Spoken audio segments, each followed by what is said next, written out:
इस कहानी के पिछले भाग में हमने ये देखा कि अभिमन्यु, सुजाता, पारस और अंजलि कॉलेज के साथी थे। उनका कॉलेज से ग्रुप था। कॉलेज के बाद पारस ने सुजाता से और अभिमन्यु ने अंजलि से शादी कर ली। धीरे धीरे समय के साथ सब अपने काम में व्यस्त हो गए। एक दिन अभिमन्यु का फ़ोन बजता है और खबर मिलती है कि उसका परम मित्र पारस अब नहीं रहा।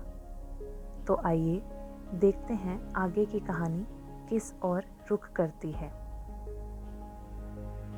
आज 10 सालों बाद पारस की मौत की खबर ने हम दोनों को बहुत दुखी कर दिया।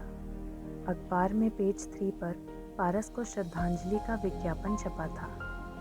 हम पारस के घर पहुंचे। हमें बैठक में बैठाकर नौकर सुजाता को बुलाने चला गया। मैं बैठक का मुआयना करने लगा, इस आस में कि पारस को अंतिम नमन कर सकूं। उस सजी हुई बैठक में सब कुछ था, नहीं थी तो पारस की तस्वीर। बहुत अचरज हुआ कि जिस पारस के बिना सुजाता एक पल नहीं रह सकती थी, आज उसी पारस की एक तस्वीर भी इस घर में नहीं थी। पारस के बारे में जानने के लिए मन विचलित हुआ जा रहा था। तभी सुजाता आ गई। हम दोनों को यूं अचानक आया देख सुजाता के चेहरे पर आश्चर्य मिश्रित मुस्कान आई। वह अंजलि के गले लग गई। मैंने उसका हाथ थामकर सोफे पर बैठाया। गला साफ करते हुए मैंने पूछा, यह सब कैसे और कब हुआ? और तुमने हमें खबर क्यों नहीं की? सुजाता की आंखों में आंसू छलक आए। वह अंजलि के गले लग हिचकियों से रोने लगी। हमने बमुश्किल उसे चुप कराया। अभी अंजलि, ये आंसू पारस के जाने के दुख से ज्यादा एक दूसरे का विश्वास न तोड़ने का हमारा वादा टूटने के गम में है। सुजाता का स्वर गमगीन और भारी था। क्या बकवास कर रही हो? अपने जिगरी दोस्त पर लगे आरोप ने मेरा स्वर तीखा कर दिया।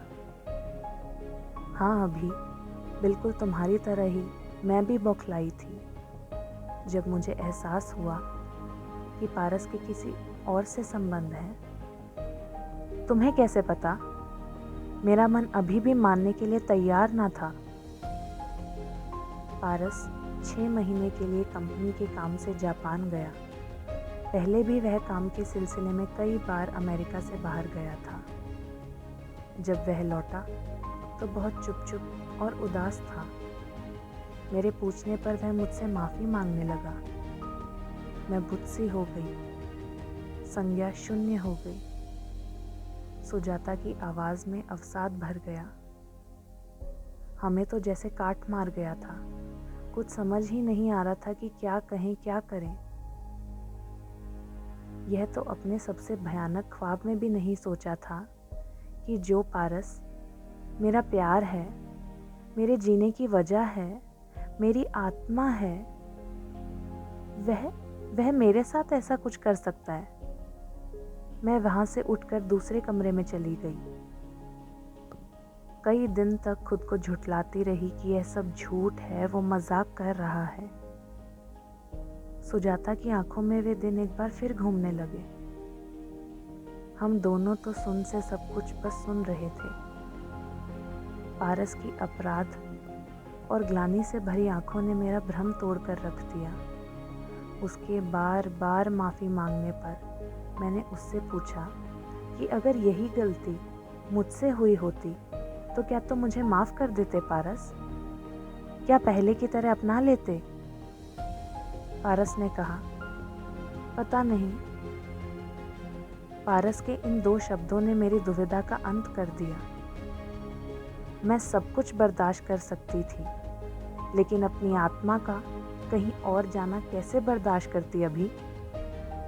मेरे दिमाग ने पारस को माफ़ कर दिया, लेकिन दिल उसे कभी माफ़ नहीं कर पाया।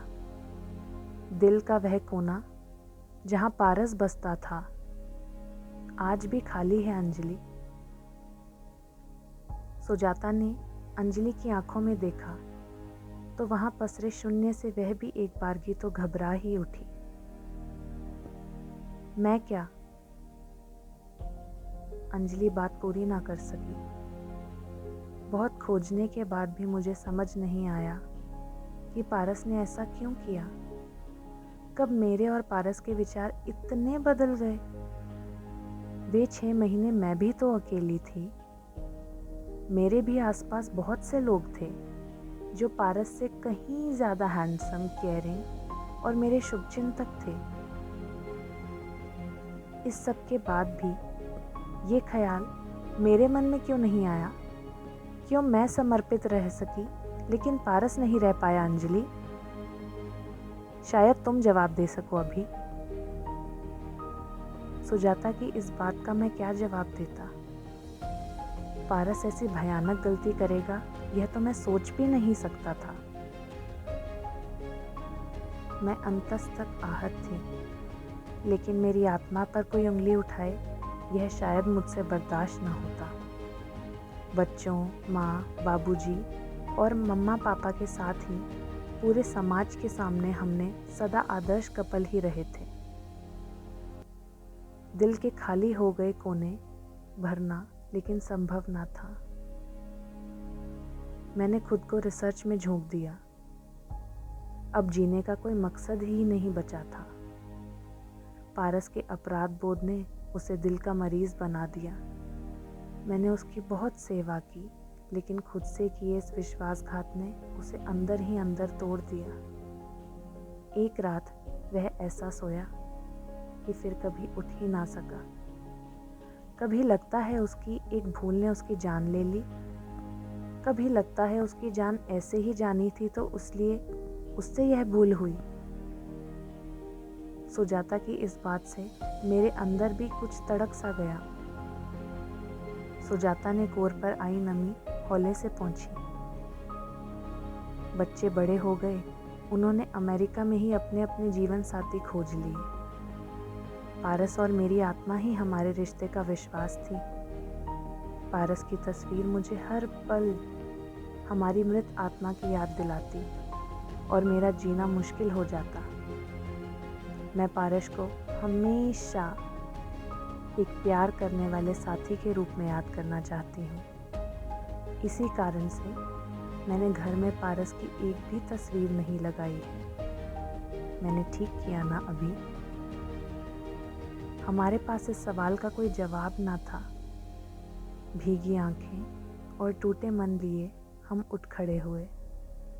ना सुजाता ने हमें रोका, ना हम उसे विदा कह सके।